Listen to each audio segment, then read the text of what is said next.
பிரமித்து ஆச்சரியப்பட்டு ஒருவரை ஒருவர் பார்த்து, இதோ பேசுகிற இவர்கள் எல்லாரும் கலிலேயர் அல்லவா?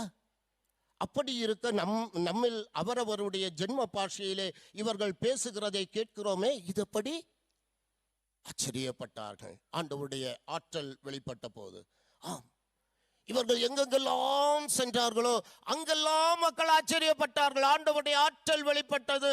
உலகத்தை கலக்குகிறவர்கள் இங்கேயும் வந்து விட்டார்கள் என்று யார் சொன்னா? அவர்களுடைய ஆற்றலை கண்ட மக்கள் சொன்னார்கள். சொற்பம், கொஞ்சம் எண்ணிக்கையில் உள்ளவங்க உலகத்தை கலக்குகிறவர்கள் இங்கேயும் வந்து விட்டார்கள் என்று சொன்னார்.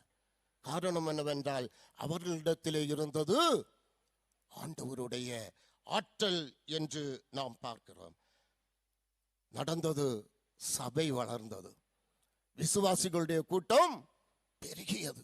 ரட்சிக்கப்பட்டவர்களை கர்த்தர் அனுதினமும் சபையிலே சேர்த்து கொண்டு வந்தார். வந்து கேட்டாங்க, ஆண்டவன்மாரே, ரட்சிக்கப்படுவதற்கு நான் என்ன செய்ய வேண்டும்? இதை கேட்டார்கள். ஆண்டவருடைய ஆற்றலின் வெளிப்பாடு இதுதான். எனக்கு அருமையான கர்த்தருடைய பிள்ளைகளை, திருச்சபை சிந்திக்கணும். ரட்சிக்கப்பட்டவர்களை கர்த்தர் அனுதினமும் சபையிலே சேர்த்து கொண்டு வருகிறார் என்று சொல்கின்ற போது, இன்னொரு சபையில் என்று டிசி வாங்கிட்டு இங்க சேர்றதல்ல.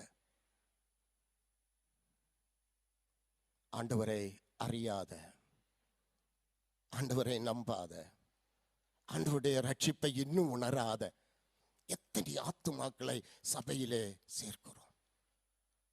அருமையான ஆண்டவருடைய பிள்ளைகளே, பெந்தேகோஸ்தையின் அனுபவம் வருகின்ற போது அது நடக்கும். நாங்கள் என்ன செய்ய வேண்டும் என்று அவர்கள் கேட்பார்கள்.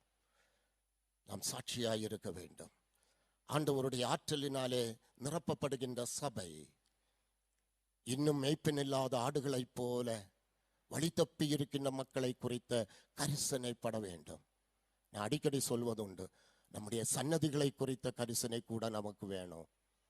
நம்முடைய அடுத்த தலைமுறையை குறித்த கரிசனை நமக்கு வேண்டும். சபை அதை சிந்திக்க வேண்டும்.